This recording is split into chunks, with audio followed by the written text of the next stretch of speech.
Mettons en pratique tout ce que tu viens de voir dans ce module 3.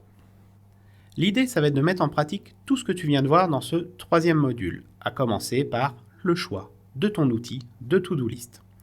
Papier, digital, peu importe, tant que tout est centralisé sur une seule liste, que tu puisses le mettre à jour en temps réel ou quasi réel, et que tu puisses le voir quotidiennement. Une fois que tu as fait ce choix d'outils, tu vas pouvoir donc commencer à répertorier tes différentes tâches en excluant celles qui font moins de 2 minutes que tu fais immédiatement.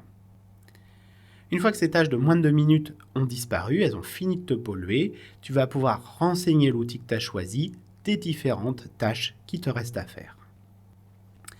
L'idée ensuite, c'est d'aller les prioriser selon la méthode de ton choix.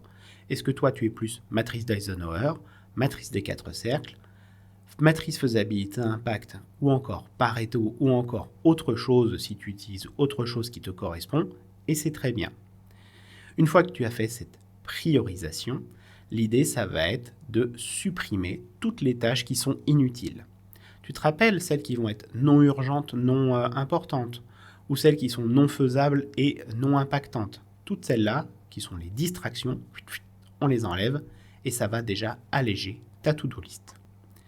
Une fois que tu l'as allégé de ces tâches inutiles, l'idée ça va être ensuite de réaliser dans un premier temps tes quick wins. Donc ça va être les tâches qui vont être soit urgentes et importantes de la matrice d'Eisenhower, ou encore les tâches qui vont avoir une faisabilité forte avec des impacts forts de ta matrice de faisabilité impact. Une fois que tu t'es débarrassé de ça, tu vas pouvoir ensuite planifier, te concentrer et mettre dans ton plan de vol toutes les tâches qui nécessitent plus de temps et un travail plus en profondeur.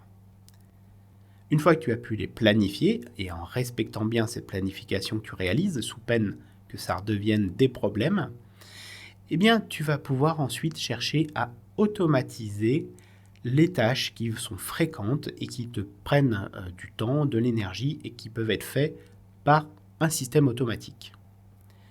Et puis une fois que tu as fait cette phase d'automatisation, tu vas pouvoir déléguer le reste éventuellement à des êtres humains, à des gens de ton équipe ou à des services extérieurs pour justement ne pas te prendre la tête avec des sujets sur lesquels tu auras une plus-value qui sera relativement faible. Quand on vient de faire ça, tu peux me dire, mais Laurent, là sur tout le chapitre, tu viens de me parler finalement de l'existant et pas des tâches qui entrent. Eh bien j'ai une bonne nouvelle pour toi, le travail pour les tâches qui entrent, c'est exactement le même. C'est-à-dire que lorsque tu as une tâche qui va entrer, tout ce qui va prendre moins de 2 minutes, tu vas le faire. Tu vas après filtrer les entrants selon la méthode qui t'intéresse.